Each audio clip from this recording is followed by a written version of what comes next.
तो आज हम बात करने वाले हैं मोस्ट इम्पॉर्टेंट कंसेप्ट ऑफ री इशू की। ये पेपर में बहुत ज़्यादा आता है, तो हम थोड़ा इसके बारे में पहले डिस्कस कर लेते हैं कि ये मोस्ट इम्पॉर्टेंट क्यों है। देखो, कभी जब फॉरफीट 900 शेयर हुए हों और री इशू भी 900 हो, तो उस टाइम पे तो हमें पता है कि एक फॉर्मूला लगता है, क्या, equation first minus equation second. ठीक है ना, ये हमने पिछली वीडियो में कवर कर दिया था। बट उसके बाद मैंने वीडियो के एंड में बोला था, जब फॉरफीट हमारे 900 शेयर किए गए हों, ठीक है, बट उनमें से जब कुछ शेयर, जब पार्शियल शेयर को हम क्या करें, री इशू करें, मतलब 900 में से मैं सिर्फ और सिर्फ कितने कर रहा हूँ इशू, मान के चलो 800 कर रहे हैं। तो इस टाइम पे क्या फॉर्मूला लगता है, हमारी क्या अप्रोच होगी, वो हम इस वीडियो में डिस्कस करेंगे। तो बढ़ते हैं क्वेश्चन की तरफ। क्वेश्चन में लिखा हुआ है कि एस लिमिटेड ने कितने इशू किए, 10,000 शेयर को इशू किए। ठीक है ना, फेस वैल्यू कितनी दे रखी है, 100 रुपये दे रखी है। एप्लीकेशन में लिए 25 रुपये, अलॉटमेंट में लिए भी 25, फर्स्ट कॉल में लिए 25 और सेकंड एंड फाइनल कॉल में लिए 25 रुपये। ठीक है, एस ने होल्ड किए थे 400 शेयर। ठीक है ना, और उसने 400 शेयर किस चीज़ के नहीं दिए, डिड नॉट पे the second and final call, मतलब उसने सेकंड एंड फाइनल कॉल नहीं दी। ठीक है ना, और जब उसने सेकंड एंड फाइनल कॉल नहीं दी तो हमने उसके शेयर को क्या कर दिया, फॉरफीट कर दिया इमीडिएटली। ठीक, तो पहले हम लिख देते हैं। ठीक है, लिख देते हैं हम यहाँ पे फेस वैल्यू कितनी थी, फेस वैल्यू 100 रुपये।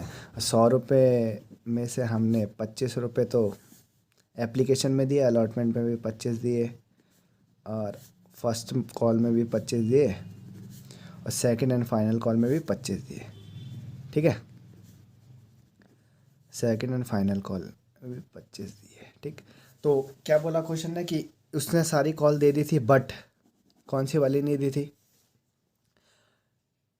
सेकंड एंड फाइनल कॉल नहीं दी थी। तो हम इसको बोल सकते हैं उसने, ये कॉल सिनेरियर हो गया उसका।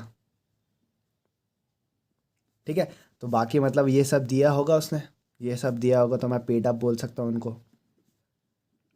ठीक है, तो मंगवाई कितनी थी, सेकंड एंड फाइनल कॉल, मतलब पूरी की पूरी कॉल मंगवाई गई थी। एप्लीकेशन भी मंगाई थी, अलॉटमेंट भी मंगाई थी, फर्स्ट कॉल भी मंगाई थी और सेकंड कॉल तक पूरी की पूरी, ये टोटल मिला के देख लो, ये 100 हो रहे होंगे।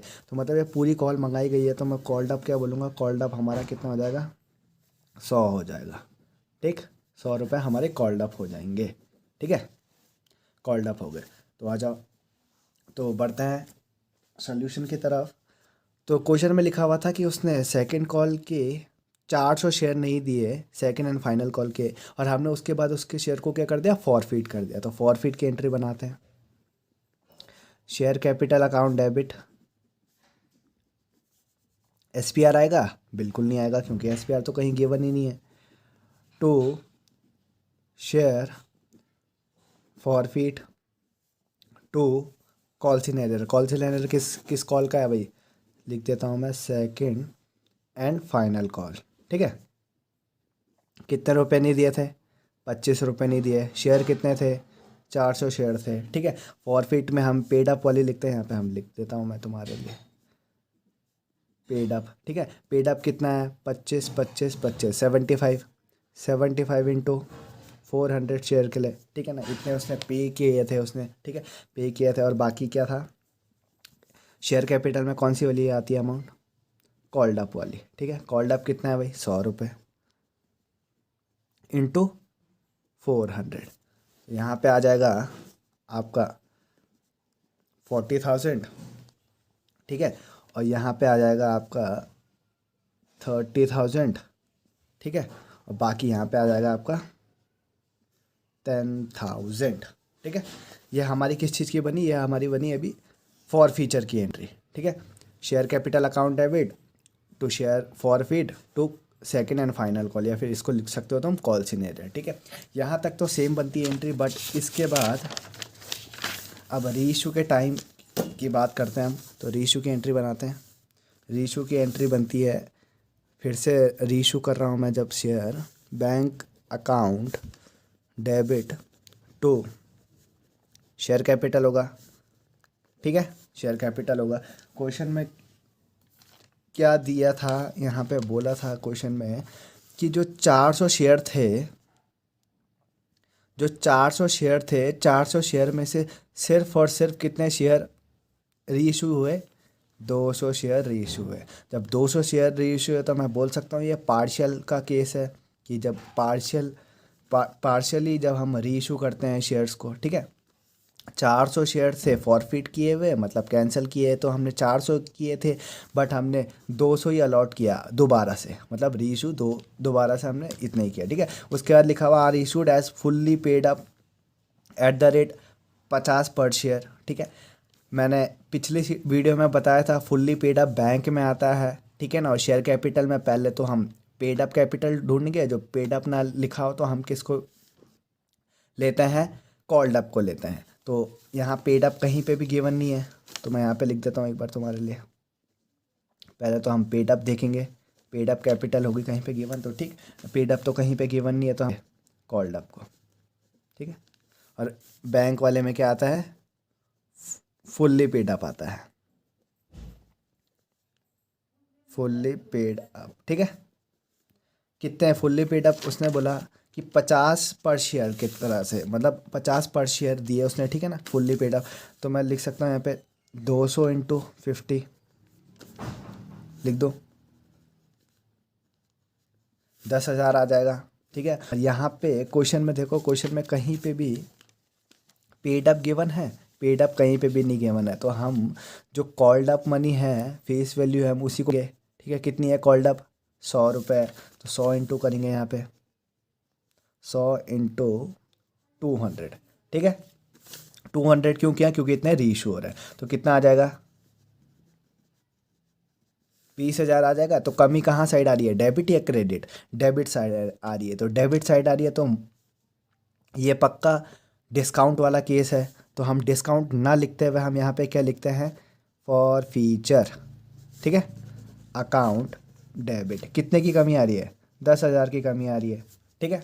इतना हो गया। अब मैंने बोला कि जब भी क्वेश्चन में पार्शियल शेयर वाला, पार्शियल री इशू शेयर वाला केस हुआ हो, तो उस टाइम पे हम क्या फॉर्मूला बनाते हैं? आ जाओ, फॉर्मूला लिख देता है पहले, यहाँ पे मैं लिख देता हूँ पार्शियली री इशूड ऑफ शेयर्स, ठीक है। तो क्या फॉर्मूला होता है? हमें पता है कि जब नॉर्मल जितने फॉरफिट किए गए उतने ही को हम री इशू कर दे, तो उस टाइम पे तो हमें equation first minus equation second किया जाता है, ठीक है। बट जब कभी जितने फॉरफिट किए गए हैं उतने री इशू ना किए जाएं, तो उस टाइम पे क्या फॉर्मूला बनता है? उस टाइम पे फॉर्मूला बनता है equation first upon number of forfeit share,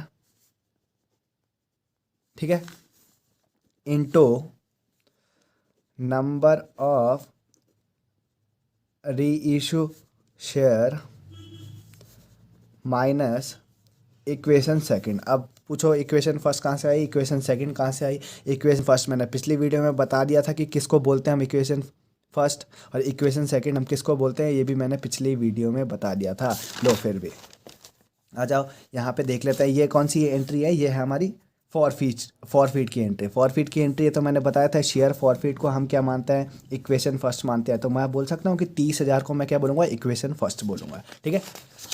आ जाओ रीइशू की एंट्री में। मैंने बोला था कि कभी भी डेबिट साइड में डिस्काउंट का केस आ जाए तो उसको हम क्या बोलेंगे? उसको क्या बोलेंगे? इक्वेशन सेकंड बोलेंगे, ठीक है। इतनी बात तुम्हें समझ में आती है, ठीक है। इतना हो गया। अब बोलो कि नंबर ऑफ फॉरफिट शेयर किसको बोलते हैं? मैंने, आ जाओ एग्जांपल देखो,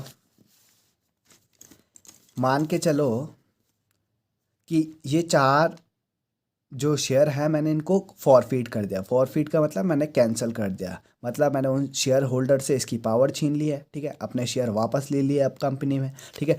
तो इन 4 में से मैं इस शेयर को क्या कर रहा हूँ? रीइश्यू कर रहा हूँ। तो मैं क्या बोल सकता हूँ? इन चारों को मैं बोल सकता हूँ कि नंबर ऑफ फॉरफिट शेयर थे हमारे 4, और उनमें से जब मैंने एक को रीइश्यू किया तो नंबर ऑफ रीइश्यू शेयर कितना हो गया? 1 हो गया, ठीक है ना।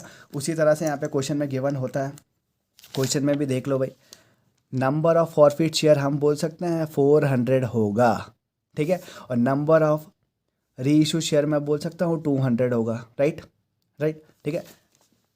अब मैंने बोला जब ये फॉर्मूला लगा देंगे, इसमें से जो भी आंसर आएगा, जो भी अमाउंट आएगी, उसको हम कहाँ लिखते हैं, कैपिटल रिजर्व में लिखते हैं, ठीक है, कैपिटल रिजर्व में लिखते हैं। आ जाओ फिर क्वेश्चन में, हमें इक्वेशन फर्स्ट का भी पता चल गया और इक्वेशन सेकंड का भी पता चल गया यहाँ पे, ठीक है, इक्वेशन फर्स्ट का भी पता चल गया और यहाँ पे इक्वेशन सेकंड का भी पता लग चुका है, ठीक है। तो अब हम क्या एंट्री बनाते हैं, forfeiture account debit to capital reserve. अब इसकी अमाउंट निकालने के लिए मैंने फॉर्मूला बताया था, जब भी पार्शियल शेयर का केस हो तो किस तरह से हम फॉर्मूला लगाते हैं, तो फॉर्मूला ये है, ठीक है, पार्शियल री इशूड ऑफ शेयर का फॉर्मूला ये है। तो इक्वेशन फर्स्ट में कितनी अमाउंट थी देख लो, इक्वेशन फर्स्ट में थी 30,000, इक्वेशन सेकंड में कितनी अमाउंट थी 10,000। तो फॉर्मूला लगाते हैं यहाँ पे, आ जाओ लिख देते हैं यहाँ पे क्या, equation first upon number of forfeit share into number of री issue share minus equation second, ठीक है, माइनस इक्वेशन सेकंड, ठीक। तो आ जाओ, इक्वेशन फर्स्ट की अमाउंट कितनी थी हमारी, 30,000 थी। नंबर ऑफ फॉरफिट शेयर कितने थे हमारे, बताओ, नंबर ऑफ फॉरफिट शेयर हमारे थे 400, ठीक है, इनटू क्या करना है, नंबर ऑफ री इशूड शेयर कितने हमारे 200, माइनस क्या करना है, इक्वेशन सेकंड, इक्वेशन सेकंड की अमाउंट हमें पता है कि 10,000 थी, ठीक है। तो हम माइनस कर लेते हैं और इसको सॉल्व कर देते हैं, ठीक है। तो ये आ गया यहाँ पे 15,000, ठीक है ना, ठीक, 15,000 और माइनस 10,000, तो कितना आ जाएगा आंसर, 5,000 आ जाएगा। और इसी अमाउंट को हम कहाँ लिखते हैं, कैपिटल रिजर्व में लिखते हैं, ठीक है। हम लिख देंगे यहाँ पे forfeiture account debit to capital reserve, कितने कितने से, 5,000 और 5,000 से। आपका क्वेश्चन यहीं पे ख़त्म होता है और